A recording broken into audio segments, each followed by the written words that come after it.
बिस्मिल्लाहिर्रहमानिर्रहीम। खजूर के फ़वाइद। खजूर एक कदीम दरख्त है और ये दुनिया के बेशतर ममालिक में पाया जाता है। सऊदी अरब को खजूरों की सरजमीन कहा जाता है, जिसमें मक्का मदीना शामिल हैं। जब हजाजे कराम जाते हैं हज करने तो वहाँ से खजूरों का तोहफा लेकर आते हैं, जो हमारे लिए तबर्रक और तोहफा होता है। ये बेहतरीन तोहफा होता है। हमारे प्यारे नबी सल्लल्लाहु अलैहि वसल्लम को खजूरें बहुत मरगूब थी और ये एक बेहतरीन गज़ा भी है। खजूरों के बहुत से तिब्बी और रूहानी फ़वाइद हैं, इसलिए जब कोई मेहमान वगैरह आए तो हमें चाहिए कि हम अपने दस्तरखान पर दीगर लवाजमात के साथ साथ खजूरों का तोहफा भी ज़रूर पेश करें। ये सुन्नत भी है और शिफा भी है। और इसी तरह जब हम किसी के यहाँ मेहमान जाएं तो हमें दीगर मठियाइयों की बजाय खजूरों का तोहफा लेकर जाना चाहिए, जो कि बेहतरीन है और हमारी जेब पर भी ज्यादा भारी नहीं पड़ता। दूसरी मिठाइयाँ वगैरह तो हमारी सेहत के लिए इतनी मुफीद नहीं है। खजूरों के तिब्बी और रूहानी फ़वाइद।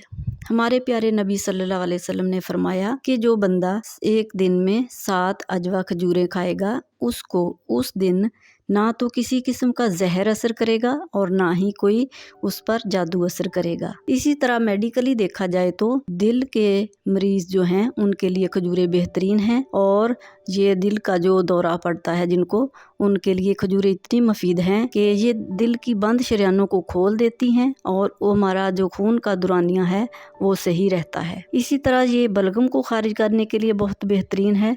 इससे हर किस्म की बलगम खारिज हो जाती है। फौरी तवानाई हासिल करने का जरिया खजूरें हैं। 3 खजूरें खा ली जाएं तो इनका एक चपाती के बराबर एनर्जी हासिल हो जाती है। खजूर के दरख्त की जड़ को जलाकर जख्मों पर लगाया जाए तो इससे जख्म मुंदमिल हो जाते हैं। इसी तरह जब बच्चों के दांत निकल रहे हों तो उनको खजूर की सूखी हालत यानी कि शुहारा उनके गले में परोकर डाल देना चाहिए, जिससे वो बच्चा शुहारे को चबाएगा और उसके मसूड़े खुलेंगे तो उसके दांत बगैर किसी तकलीफ के आसानी के साथ निकल आएंगे। खीरा और खजूर एक साथ खाना बहुत मुफीद है। ये जिस्म को खूबसूरत बनाता है और पूरे जिस्म के लिए तवानाई मुहैया करता है, क्योंकि खजूर की तासीर गर्म होती है और खीरा ठंडी तासीर रखता है। दोनों एक साथ खाने से मोतदिल तासीर देते हैं, जो हमारे लिए बहुत मुफीद होती है। खजूर और किशमिश को एक साथ नहीं खाना चाहिए, क्योंकि दोनों की तासीर गर्म होती है। अगर आपकी आंखें खराब हों तो इस सूरत में भी खजूर को ना खाएं, क्योंकि आंखें अमूमन गर्मी की वजह से खराब होती हैं।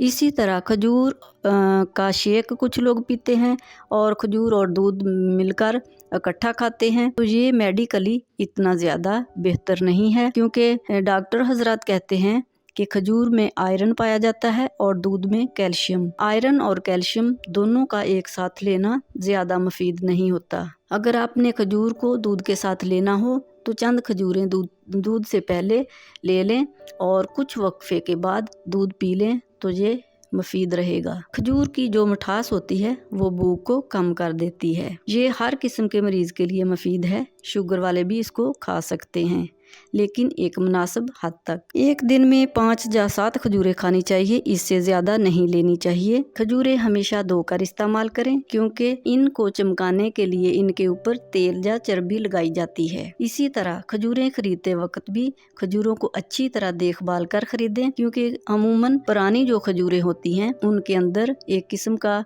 बारीक सा कीड़ा पैदा हो जाता है, जो खजूरों के रंग का होता है। इसको सुसरी कहते हैं। इसलिए जब खजूरें खरीदें तो अच्छी तरह देख लें कि ये ज़्यादा पुरानी तो नहीं है। इसी तरह हमारे यहाँ और हर जगह पर रमज़ान वगैरह में खजूरों का इस्तेमाल बढ़ जाता है।